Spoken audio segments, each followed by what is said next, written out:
I'm merely offering you, I'm going to offer you a new way of looking at the crisis. So you may want to think about it in terms of, I'm going to rearrange your mental furniture or invite you to do so. I'm not buying a new couch, I'm not buying a new side chair, I'm not buying a new lamp, but I'm going to take a bunch of ideas that you already probably have in your mind and offer a thread to link them all together and suggest maybe you want to put the couch under the window and maybe put the lamp here and move the ottoman somewhere else. Because if we look at the contemporary press, if we look at received ideas, what happened? The big bad Republicans, sponsored by the bankers, undid the protective regulatory apparatus that had saved us since the Great Depression, allowed the banks to be extremely greedy, and the whole system failed as the bankers got rich, so we need more regulation. There's only one problem with that story. It's completely inaccurate. So I'm going to offer to you instead a story that has two roots. First of all, roots in the Federal Reserve, easy money that encouraged a bubble. And second of all, regulatory policy that guided that easy money into the housing market. I'm going to offer that as a suggestion to you to rearrange your mental furniture. So I'm going to repeat some things that you already know and try to frame them differently.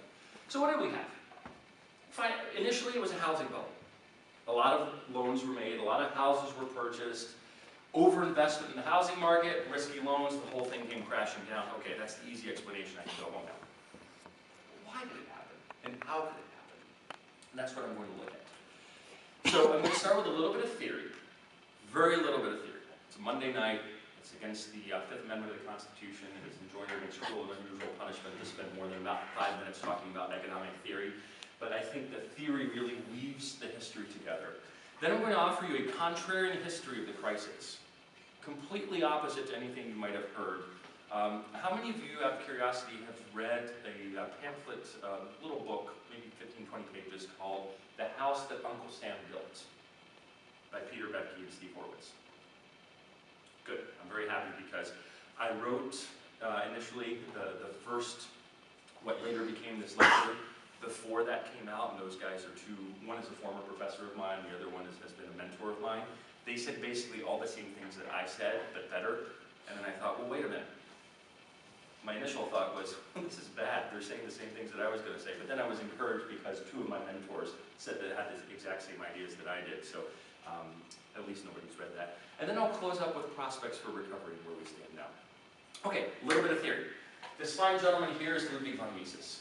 Mises was an Austrian economist, as most of you probably have heard by now. He was Murray Rothbard's teacher and mentor in many ways. And Mises is known for a good number of things, from his huge magnum opus, Human Action, in which he sets forth Austrian economics, to the theory of money and credit, Austrian business cycle theory.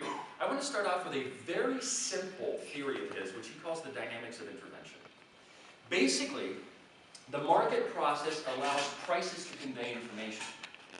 So there's what we call in slightly technical language an epistemic function to prices. So if you think of epistemology, the philosophy of what we know, the philosophy of knowledge, prices convey information. Well, wait a minute, what kind of information? Well, if you're a consumer, you get information about prices that allows you to make decisions at the margin, since you've all studied economics, to decide how much you're going to purchase of something. And if you're an entrepreneur, prices are going to give you signals about what your input costs are going to be versus what your output costs are going to be. And then, in a world of scarcity, prices give us information about the things that people want and the trade-offs that they're willing to make. If you're an entrepreneur, the price of money, and we're going to see this is particularly important, is going to give you information about the resources that are available for a project. You're not going to borrow at 6% on a project that it has an expected rate of return of 4%. That would make no sense. So that's also a signal, as we'll see later, of people's time preferences. That is, how much they value money now versus money in the future. They're going to need a higher interest rate to compensate them if they value their money now more. So entrepreneurs are going to look at that signal in terms of seeing what resources are available in the market. Well, Mises says, listen, here's the problem that we have. Even if policy intervention is based on a noble spirit, so he's not talking about the nobility or evilness of policymakers, he's just granting that they're noble. Even if it's made in a noble spirit, an intervention is going to block the market process, and it's therefore going to block the information, the prices, which is going to lead to a distortion in another market. Well, what's going to happen if there's a distortion in another market?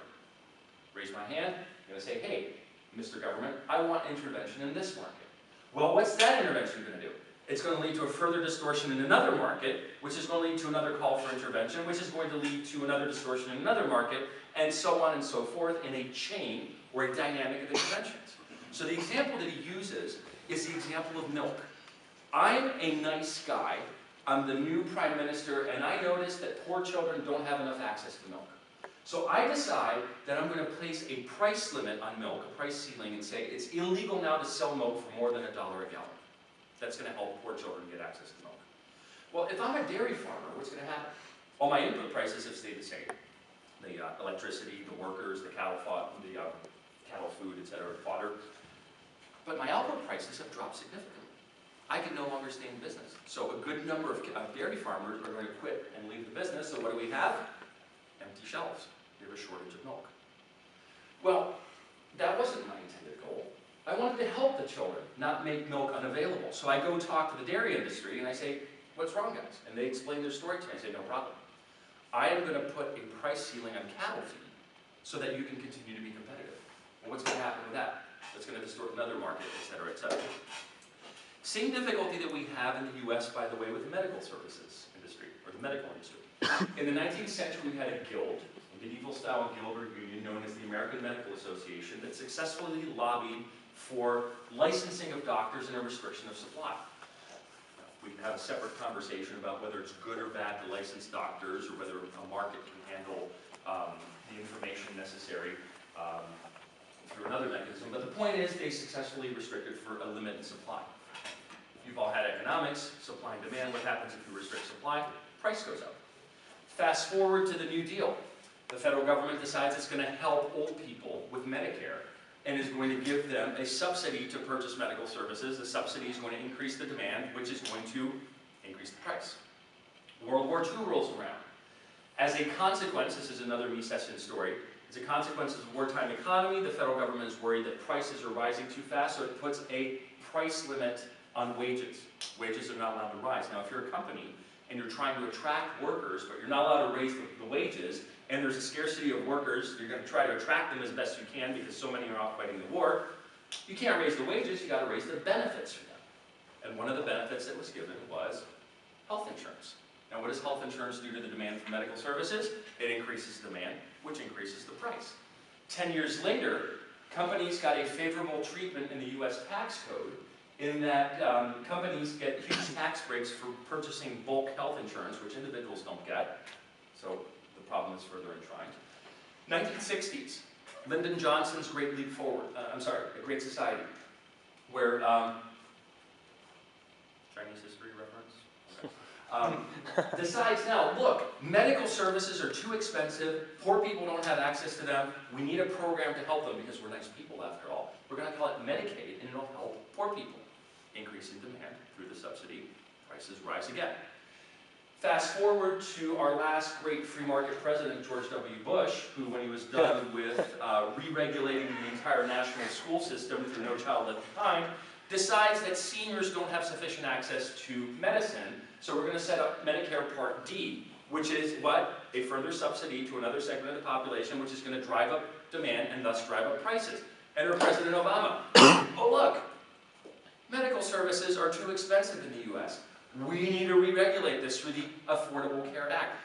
To which I say, I agree with one part of that. Medical services are more expensive than they would be in a market setting. Why? Because we've had 150 years of intervention leading to higher prices, which distorts the market, which leads to a call for more intervention, which leads to more subsidies, increased demand, higher prices, and you get the picture. Unfortunately, the housing market followed some similar type of story. How many of you have not read iPencil? Okay. iPencil is the shortest, sweetest, most concise, most beautiful little piece of economics you will ever read. I'm looking around here to see if there are copies. It's available online. iPencil is the autobiography of a pencil, and it was written by the founder of the Foundation for Economic Education, Leonard Read. I'll summarize it for you quickly. A pencil has multiple inputs from multiple different countries. One country for the lead, one country for the graphite, one country for the paint. And so it turns out that making a pencil was actually rather complex. And as Reed